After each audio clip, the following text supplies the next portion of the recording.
អាយ៉ាคลิก160ទៀតហើយនេះคลิก160នេះគឺមកឆែកបញ្ញងបូមប្រេងហើយតែបញ្ញងបូមប្រេងពណ៌សដឹងអាជាងដំបានលុយគ្រប់ហើយល្ងាចនេះជាងដំប្រកាសជាបានលុយដាក់ជាក់ច្រើនទៀតហើយអូនពណ៌ខ្មៅហើយមិនក៏មិនពណ៌សទៅហើយក៏ពណ៌ខ្មៅចឹងចប់ហ្មងខំពឹងតែបានពណ៌សបានលុយឥឡូវអត់លុយឡើយពេលនេះអំបិលបាត់ទៅហើយមានអីទេមានសុំលុយហូបកាហ្វេទៅអូនសុំ10000ហូបកាហ្វេ brand ចង់ហូបកាហ្វេ Amazon អូមកឡើយគេកំពុងស្អប់អាអ្នកប្រើប្រាស់របស់ថៃផងឯងមកឃ្លានកាហ្វេ Amazon តមកដៃមកតែក៏ហេវិញបងប្អូនម្ចាស់ម៉ូតូអូនវាថាឃើញជាងដំឯងអាណិតជាងដំឯងពេកជាងដំឯងអត់លុយចាយឆៃសេះពៀនឲ្យខ្ញុំតិចមកហើយមានអីដល់ឆៃទៅវាអត់មានអីខូចទៀតបើម៉ូតូទៅទិញបាន4000គីឡូហ្នឹងឆៃស្អីក៏អត់ខូចស្អីក៏អត់ខូចជាងដំមកលុយអាណាដាក់ចាក់ងាយហ្នឹងហើយល្ងាចហ្នឹងបានលុយអាណាចាយទៅតែខ្ញុំថាមិនអត់ទេថ្ងៃនេះបានស្បែកមួយឈុតដែរព្រោះអីបងប្រុសថាម៉ូតូបងប្រុសរៀងញ័រតែប៉ាដបងតិចអញ្ចឹងខ្ញុំក៏ឲ្យដូរស្បែកមួយឈុតទៅទាំងតឡោកគឺប្រភេទស្បែកល្អនិងតឡោកល្អដាក់ទៅមិនបាត់ញ័រក្បាលឡើយមិនញ័រក្បាលមនុស្សទេញ័រក្បាលម៉ូតូនិយាយទៅតែមានលុយហ៎រៀងខ្ញុំញ៉ាំតិចហើយរៀងសប្បាយចិត្តតិចវិញហើយខំតែភ័យបងប្អូនអើយឆ្មានតែអត់លុយចាយទៅល្ងាចហ្នឹងហើយបងប្រុសក៏ឲ្យខ្ញុំមើលសបុកអែបន្តទៀតមានអី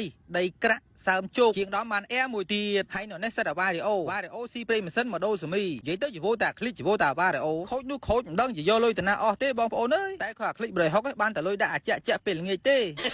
អញមិនឃើញអត់ចង់តិចអញមិនចង់ឃើញអញមិនចង់ឃើញអ្វី